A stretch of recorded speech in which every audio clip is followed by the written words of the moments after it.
And it's not unusual to see perpetrators act against victims in a very violent, sometimes even brutal way.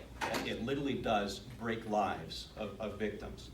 In more severe cases, sometimes victims are seen to suffer substantial bodily harm and even death at the hands of their oppressor.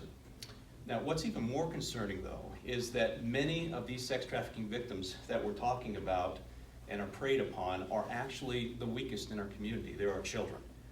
In fact, over the last year, of the many cases that the Clark County DA's office has prosecuted in regards to sex trafficking, more than half of those victims have been children.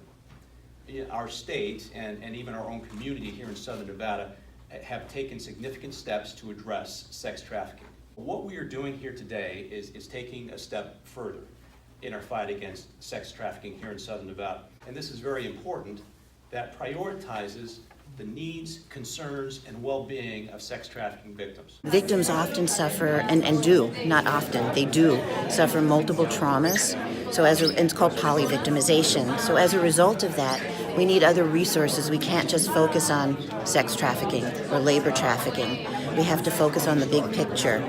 And then beyond that, it's a medical issue, it's a mental health issue, it's an academic issue. So that's why it doesn't work when you silo. It's really important that we work together because we can shore up those gaps.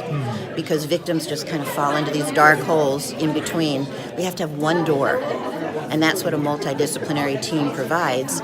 A single door for everyone to come in and really kind of look at what's working, what's not working. More important is making sure that the victim is part of that process. And they may not be physically present, but they're represented by the advocates that have been working with them. They're represented by the child protective system, by the education system.